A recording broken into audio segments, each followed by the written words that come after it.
नमस्कार। NCERT class 12 chapter 12 aldehyde ketone और carboxylic acid, इसकी हम 2 क्लासेस पढ़ चुके हैं। पिछली क्लास में हमने ये जाना था कि एल्डिहाइड और कीटोन की फिजिकल प्रॉपर्टीज़ क्या हैं। उसकी हमने रिएक्शन के बारे में जाना कि एल्डिहाइड और कीटोन न्यूक्लियोफिलिक एडिशन रिएक्शन देते हैं। उसकी मैकेनिज्म के बारे में हमने सीखा था कि किस प्रकार से स्लो स्टेप में न्यूक्लियोफाइल का एडिशन होता है। फिर हमने कुछ एग्जाम्पल सीखे थे, HCN का एडिशन और सोडियम हाइड्रोजन सल्फाइड का एडिशन। फिर हमने अमोनिया और उसके डेरिवेटिव्स का एडिशन रिएक्शन देखी थी। तो पहली जो हमने रिएक्शन सीखी थी वो थी न्यूक्लियोफिलिक एडिशन रिएक्शन। दूसरा हमने सीखा था उसमें कि एल्डिहाइड और कीटोन रिडक्शन कराने पर प्राइमरी अल्कोहल और सेकेंडरी अल्कोहल देते हैं, और उसमें एजेंट के रूप में हम काम में लेते हैं सोडियम बोरोहाइड्राइड और लिथियम एल्युमिनियम हाइड्राइड। उसके बाद फिर हमने ऑक्सीडेशन रिएक्शन के बारे में तीसरी रिएक्शन जो पढ़ी थी वो पढ़ी थी हमने ऑक्सीडेशन रिएक्शन।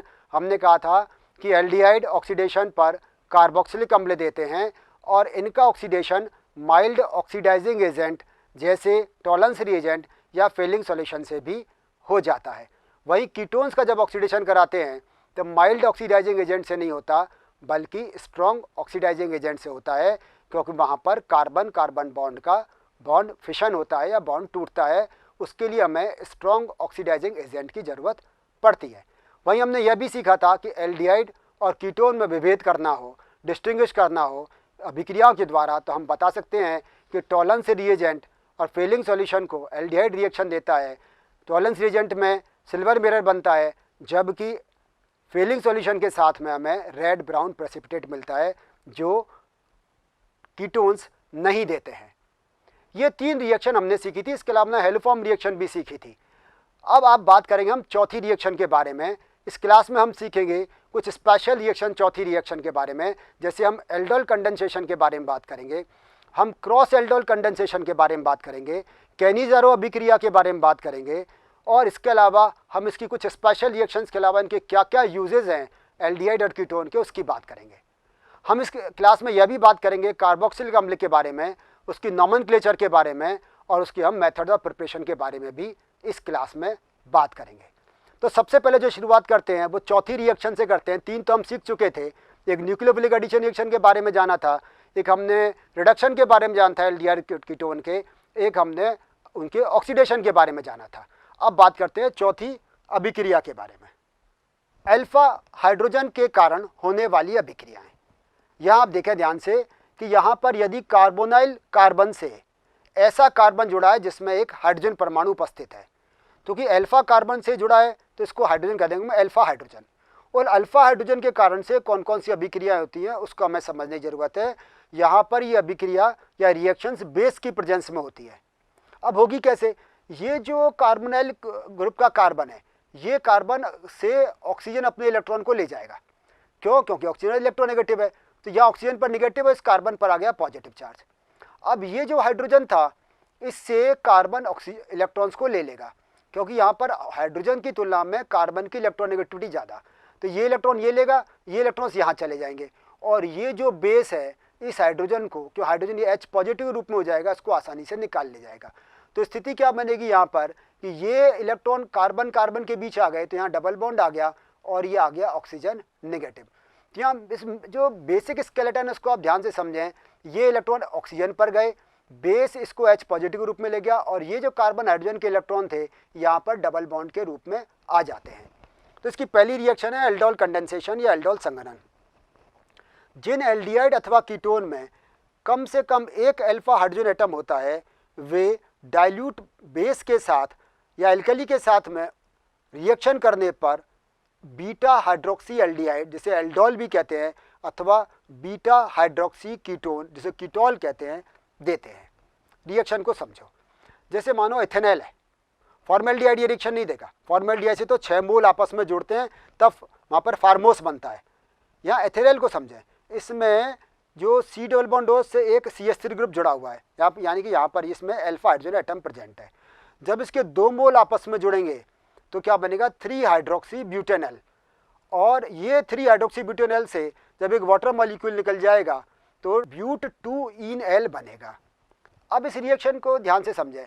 यहाँ ये जो इथेनॉल है इसके दो मॉलिक्यूल ये आपस में रिएक्शन करेंगे, क्या बनाएंगे, 3 हाइड्रोक्सी ब्यूटेनॉल, जिसे एल्डोल कहते हैं। और 3 हाइड्रोक्सी ब्यूटेनॉल में जब H2O निकलेगा तो ब्यूटीनॉल बन जाएगा। यहाँ इसको रिएक्शन को समझो, देखो हो क्या रही है। ये जो CH3CHO है ना, इसमें से ये OH माइनस से रिएक्शन करके H2O निकल जाएगा, यहाँ CH2 नेगेटिव और CHO बन जाएगा, CH2 नेगेटिव और CHO। ये जो CH2 नेगेटिव है ये दूसरे वाले एल्डिहाइड के साथ में उसके कार्बोनिल कार्बन से जुड़ जाएगा, और ये जो CH2 नेगेटिव इससे जुड़ गया। यहाँ समझ में आ रही है बात, ये CH2 नेगेटिव वो था जो NaOH के साथ बना, ये इसके साथ जुड़ गया। यहाँ जो O नेगेटिव था उसके पास H आ गया। तो यह एल्डिहाइड ग्रुप भी है और एल्कोहल भी है। एल्डिहाइड और एल्कोहल दोनों, इसलिए क्या बोलेंगे, एल्डोल। क्या बोलेंगे इसको, एल्डिहाइड और एल्कोहल, तो ये कहलाता है एल्डोल। तो 3 हाइड्रोक्सी ब्यूटेनॉल बन जाता है, और जो जिसमें से एक इसका ये H और ये OH जब आपस में H2O के रूप में निकल जाएंगे तो CH3 CH double bond CH CHO बन जाएगा। इसी प्रकार से ये कीटोन है, कीटोन में भी यही अभिक्रिया इसी प्रकार से होगी। तो क्या बनेगा, कीटोल, जिसमें 4 हाइड्रोक्सी 4 मिथाइल पेंटेन 2 बनता है, जो बाद में H2O के निकल जाने पर 4 मिथाइल पेंट 3 2 बन जाता है। तो ये जो रिएक्शन है ये एल्डोल कंडेंसेशन कहलाती है। अब यही इसी एल्डोल में यदि 2 भिन्न भिन्न प्रकार के एल्डिहाइड या 2 भिन्न प्रकार के कीटोन या एक एल्डिहाइड और एक कीटोन लिया जाए तो उसको क्रॉस एल्डोल कंडेंसेशन कहते हैं। बात समझ में आ गई। यदि समान प्रकार के लोगे एल्डिहाइड या समान प्रकार के कीटोन लोगे तब तो कहलाएगा ये एल्डोल। यदि 2 भिन्न प्रकार के एल्डिहाइड या 2 भिन्न प्रकार के कीटोन अथवा 2 भिन्न प्रकार के एल्डिहाइड और कीटोन लेंगे तो ये क्रॉस एल्डोल कंडेंसेशन कहलाता है। मैकेनिज्म वही सेम है, यहाँ पर ये NaOH के साथ रिएक्शन करा रहे हैं तो पहले 2 मेथिल पेंट 2 बनता है, ये प्रोडक्ट इसमें 2 मिथाइल ब्यूट 2 भी बन सकता है, पेंट 2 भी बन सकता है। तो इस प्रकार से इसमें वेरियस प्रोडक्ट्स बन जाते हैं। कैनिज़ारो रिएक्शन, इसको भी ध्यान से समझें। देखो एल्डिहाइड जिनमें अल्फा हाइड्रोजन एटम नहीं होते हैं, एल्डोल में हमने क्या पढ़ा, जिनमें अल्फा हाइड्रोजन एटम होते हैं वे एल्डोल रिएक्शन देते हैं। अब हम कह रहे हैं जिनमें अल्फा हाइड्रोजन एटम नहीं होते हैं वे, वो तो था डाइल्यूट एल्कली, यहाँ पर ये कंसंट्रेट NaOH के साथ में या कंसंट्रेट KOH के साथ में रिएक्शन कराने पर ऑटो ऑक्सीडेशन और रिडक्शन से ये कैनिज़ारो रिएक्शन देते हैं। समझो इसको एक और बात ध्यान से कि एल्डिहाइड कौन से वाले, जिनमें अल्फा हाइड्रोजन एटम नहीं है, जैसे फॉर्मेल्डिहाइड। फॉर्मेल्डिहाइड में जो अल्फा कार्बन ही नहीं है तो अल्फा हाइड्रोजन एटम कैसे होगा, तो HCHO इस प्रकार की अभिक्रिया देगा। एस्टेल्डिहाइड देगा क्या, नहीं देगा, क्यों, क्योंकि इसमें अल्फा हाइड्रोजन एटम है। बेंजल्डिहाइड देगा, बिल्कुल देगा, क्योंकि बेंजल्डिहाइड में अल्फा हाइड्रोजन एटम प्रेजेंट नहीं है। तो जिन किन्हीं में अल्फा हाइड्रोजन एटम नहीं होता है वे कैनिज़ारो रिएक्शन देते हैं। स्ट्रॉन्ग बेस या कंसंट्रेट बेस की प्रेजेंस में, जैसे कंसंट्रेट NaOH ले लो, अब होगा क्या, वही 2 मॉलिक्यूल लेंगे, जैसे एल्डोल कंडेंसेशन में रहे थे यहाँ भी 2 लेंगे, लेकिन यहाँ क्या होगा कि एक एल्डिहाइड का मॉलिक्यूल का तो हो जाएगा ऑक्सीडेशन, और ऑक्सीडेशन होगा तो क्या बनाएगा, हमने क्या कहा था, कार्बोक्सिलिक अम्ल बनेगा, और वहीं दूसरे जो एल्डिहाइड मॉलिक्यूल है उसका हो जाता है रिडक्शन और वो कन्वर्ट हो जाएगा अल्कोहल में। तो एक एल्डिहाइड मॉलिक्यूल तो ऑक्सीडाइज हो जाता है और दूसरा एल्डिहाइड मॉलिक्यूल रिड्यूस हो जाता है। बात समझ में आ गई ना। तो इस प्रकार से इसमें ऑक्सीडेशन भी होता है, रिडक्शन भी होता है, और ये रिएक्शन कैनिज़ारो रिएक्शन कहलाती है। इस रिएक्शन को बहुत ध्यान से समझने की जरूरत है। इसको देखो, जैसे फॉर्मेल्डिहाइड है, 2 मोल कंसंट्रेट क्या लिया, KOH काम में, तो एक का रिडक्शन हो गया, मिथेनॉल बन गया, और दूसरा पोटेशियम फॉर्मेट में कन्वर्ट हो जाता है। इसी प्रकार से बेंजल्डिहाइड, इसमें भी अल्फा हाइड्रोजन एटम नहीं है, कंसंट्रेट KOH या NaOH की प्रेजेंस में रिएक्शन कराओ तो एक तो बेंजिल अल्कोहल बन जाएगा 6H5CH2OH, और दूसरा सोडियम बेंजोएट बन जाता है, यानी कि कार्बोक्सिलिक अम्ल का सोडियम या पोटेशियम डेरिवेटिव बन जाते हैं। तो यहाँ यह रिएक्शन इसलिए इम्पोर्टेंट है, पहला कारण तो क्या कि यहाँ पर H पॉजिटिव ना होकर ये H नेगेटिव का ट्रांसफ़र है, और दूसरी बात ये कि इसमें एक मॉलिक्यूल का ऑक्सीडेशन और दूसरे का रिडक्शन होता है। अब इसके यूजेस की बात कर लेते हैं। उपयोग, रासायनिक उद्योग में एल्डिहाइड अथवा कीटोन अन्य उत्पादों के संश्लेषण के लिए सॉल्वेंट का काम करते हैं, प्रारंभिक पदार्थ का काम करते हैं और रिएजेंट के रूप में भी काम में आते हैं। फॉर्मेल्डिहाइड का 40% एक्वस सॉल्यूशन, जिसे फॉर्मेलिन कहते हैं, वो जैविक प्रतिदर्शों के परिरक्षण में, बैकेलाइट विरचन में, यूरिया फॉर्मेल्डिहाइड सरेस बनाने में, ऐसे अनेक पॉलीमर प्रोडक्ट बनाने में काम आता है। आपको याद हो तो पहले जो जूलॉजी की लैब होती थी उसमें स्पेसिमेंस रखे रहते थे, बहुत छोटे छोटे, उनको एनिमल्स को प्रिजर्व करके रखते थे। तो वहाँ पर उनको प्रिजर्वेटिव के रूप में क्या डालते थे, फॉर्मेलिन, जिससे कि वो प्रिजर्व रहें। बेकेलाइट आप जानते हैं जिससे इलेक्ट्रिक स्विचेज वगैरह बनते हैं, तो बेकेलाइट के निर्माण में भी फॉर्मेल्डिहाइड काम आता है।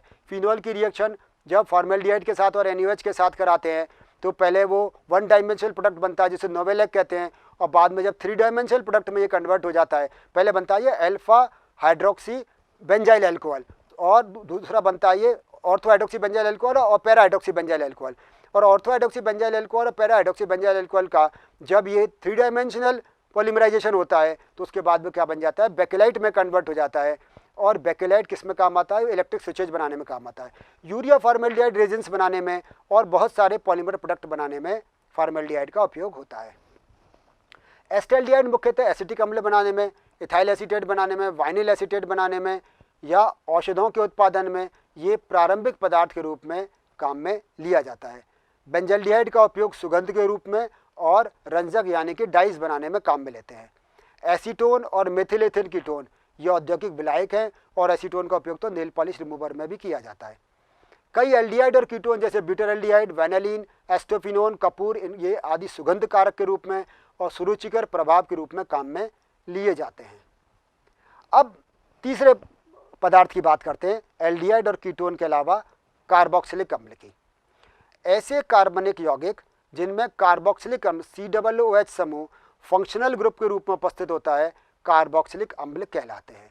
हमने जब पहली क्लास पढ़ी तब हमने कहा था कि C+O समूह के साथ में यदि एक OH समूह जुड़ा हुआ है तो वो कार्बोक्सिलिक अम्ल कहलाते हैं। कार्बोक्सिलिक अम्ल में कार्बोनिल समूह के साथ एक हाइड्रोक्सिल समूह जुड़ा रहता है, इसीलिए कार्बोनिल और हाइड्रोक्सिल मिलाकर नाम क्या हो गया सर, कार्बोक्सिल समूह कहलाता है। कार्बोक्सिलिक समूह संयुक्त एल्किल अथवा एरिल समूह के आधार पर कार्बोक्सिलिक अम्ल एलिफेटिक अथवा एरोमेटिक कहलाते हैं। यदि R ग्रुप जुड़ा हुआ है एल्काइल ग्रुप तो एलिफेटिक कार्बोक्सिलिक अम्ल कहलाएंगे, यदि AR ग्रुप जुड़ा हुआ है तो ये एरोमेटिक कार्बोक्सिलिक अम्ल कहलाते हैं। प्रकृति में कार्बोक्सिलिक अम्ल की संख्या बहुत अधिक है। जो एलिफेटिक कार्बोक्सिलिक अम्ल हैं C12 से C18 वाले वो कहलाते हैं फैटी एसिड्स या उनको वसा अम्ल भी कहते हैं। प्राकृतिक वसाओं में ग्लिसरॉल के साथ मिलकर ये एस्टर्स भी बनाए जाते हैं। जो ऑयल और फैट्स है ना, तेल और वसा, वो क्या है, ग्लिसरॉल के एस्टर्स हैं, वो ग्लिसरॉल के एस्टर्स कहलाते हैं। और बाद में इन्हीं ट्राइग्लिसराइड का उपयोग हम किस में लेते हैं, साबुन बनाने में काम में लेते हैं। नोमेनक्लेचर के बारे में बात करते हैं। ये जो कार्बोक्सिलिक अम्ल हैं इनके नोमेनक्लेचर में IUPAC नाम में क्या अंत में ओइक अम्ल लगाते हैं, सफिक्स के रूप में क्या लाएंगे, ओइक एसिड। अब एक कार्बन है, सामान्य नाम इसका है फॉर्मिक एसिड, लेकिन IUPAC नाम क्या हो जाएगा इसका, एक कार्बन है मीथेन, तो मीथेन से बन गया मेथेनोइक एसिड। कार्बन 2 हैं CH3COOH एसिटिक अम्ल, जिससे कि विनेगर बनाया जाता है इसका एक्वस सॉल्यूशन, और इसको IUPAC में क्या कहेंगे, एथेनोइक एसिड। 3 कार्बन है तो प्रोपेनोइक एसिड, 4 कार्बन है तो ब्यूटेनोइक एसिड। इसी प्रकार से यहाँ पर सब्स्टिट्यूट ग्रुप जुड़ा हुआ है, आइसोब्यूटारिक एसिड को 2 मिथाइल प्रोपेनोइक एसिड कहते हैं, और इसी प्रकार से इसके नाम दिए जाते हैं। यदि 2 कार्बोक्सिलिक समूह उपस्थित हों तो डाइओइक एसिड, जैसे ऑक्जेलिक अम्ल को कहेंगे एथेन डाइओइक एसिड।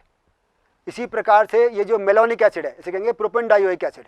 तो यहाँ आप याद रखें कि डाइओइक एसिड तो याद रखें ही रखें, इसके अलावा oxalic acid, malonic acid, succinic acid, glutaric acid और एडिपिक एसिड, इनके कॉमन नेम भी आप याद रखो। 2 कार्बन वाला ऑक्जेलिक एसिड, 3 वाला मेलोनिक, 4 वाला सक्सिनिक, 5 वाला ग्लूटारिक और 6 कार्बन जिसमें 2 COOH है और 4 CH2 हैं, वो कहलाता है एडिपिक अम्ल कहलाता है। तो यहाँ आवश्यक रूप से आप इनके सामान्य नाम भी याद रखिए, ऑक्जेलिक, मेलोनिक, सक्सिनिक, ग्लूटारिक और एडिपिक अम्ल।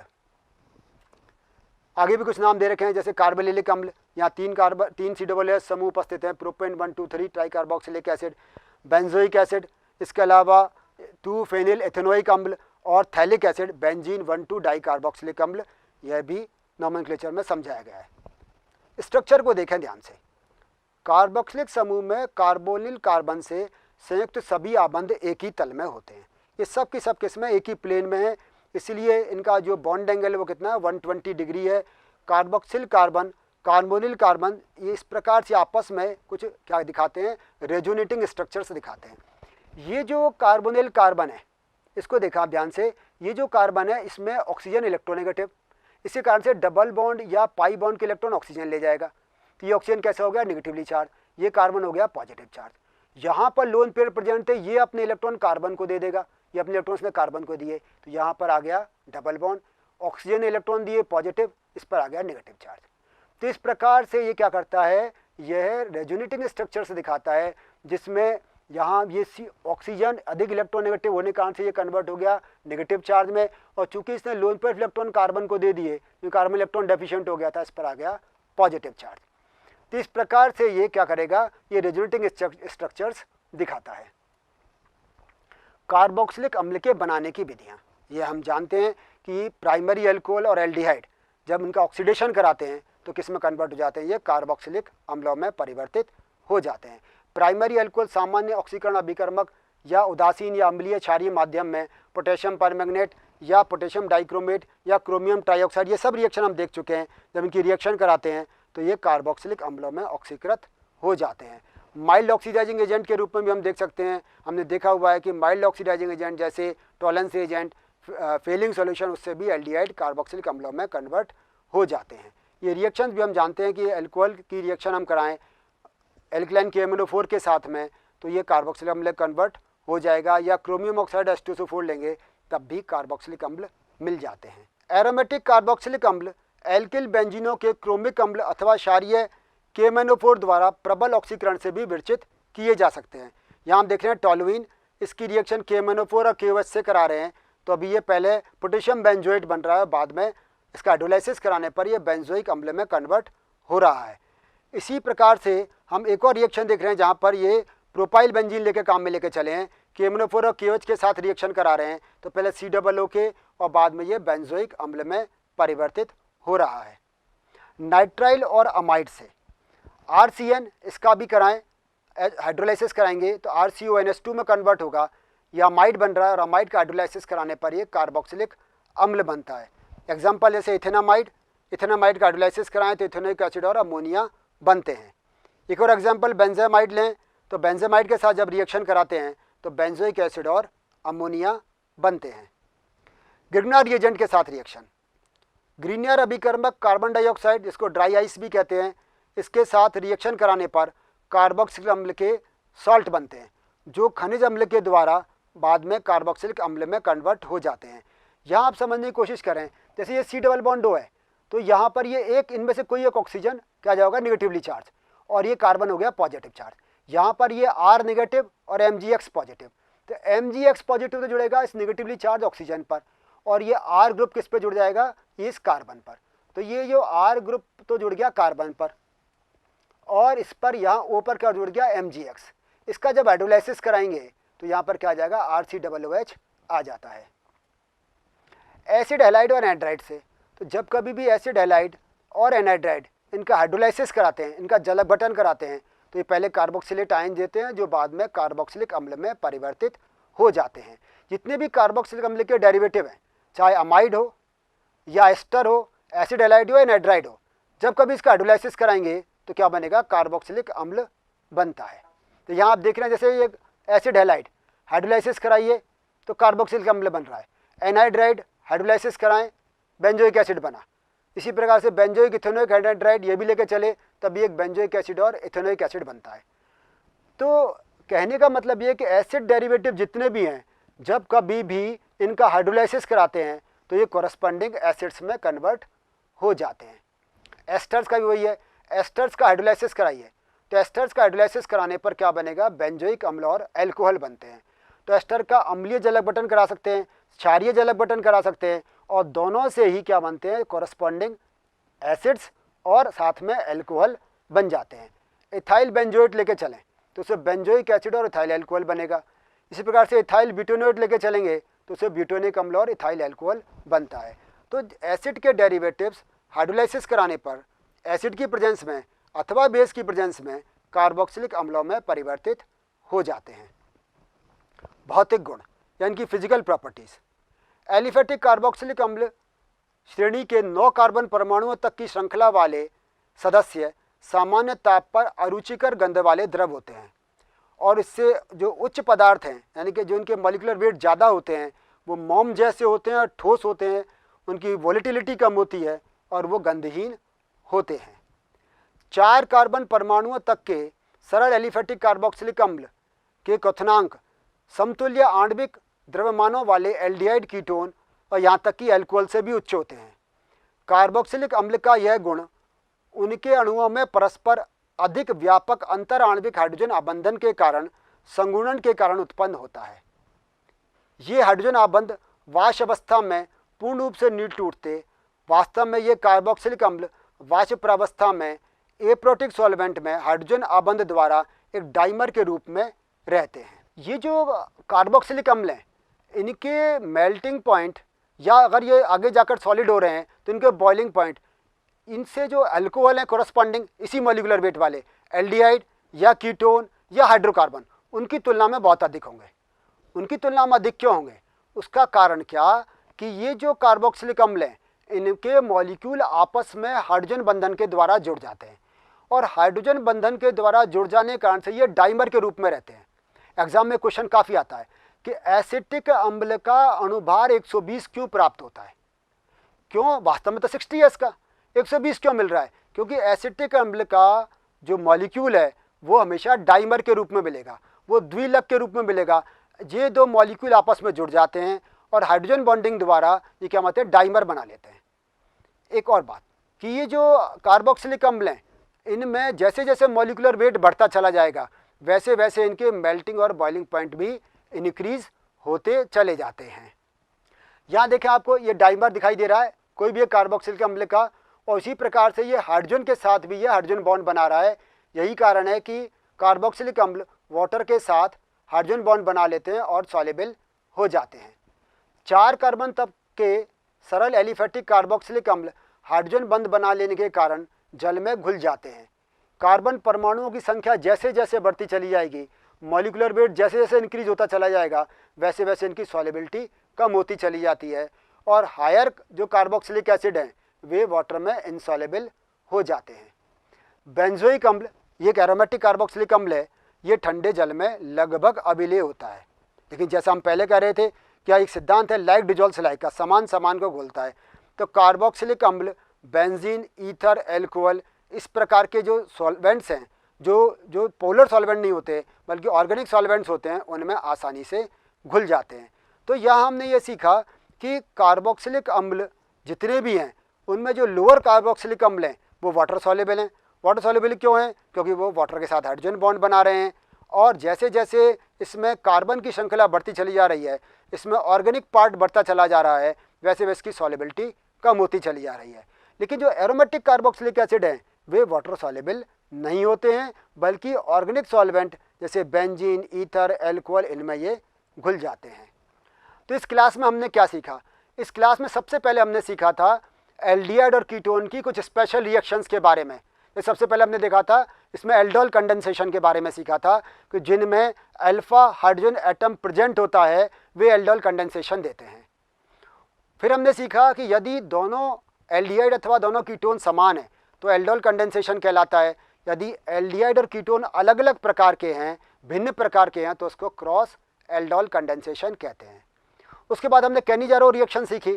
कैनिजारो रिएक्शन में हम देखा कि ऐसे एल्डिहाइड जिनमें कि अल्फा हाइड्रोजन एटम प्रेजेंट नहीं होता है, जैसे फॉर्मेल्डिहाइड, जैसे बेंजल्डिहाइड, जब इसका हम किसी भी कंसनट्रेट बेस के साथ रिएक्शन कराते हैं, जैसे कंसनट्रेट NaOH के साथ में या कंसनट्रेट KOH के साथ में रिएक्शन कराते हैं, तो इसका एक मॉलिक्यूल का ऑक्सीडेशन हो जाता है, वो एसिड में कन्वर्ट हो जाता है, और दूसरे का रिडक्शन हो जाता है, वो अल्कोहल में कन्वर्ट हो जाता है।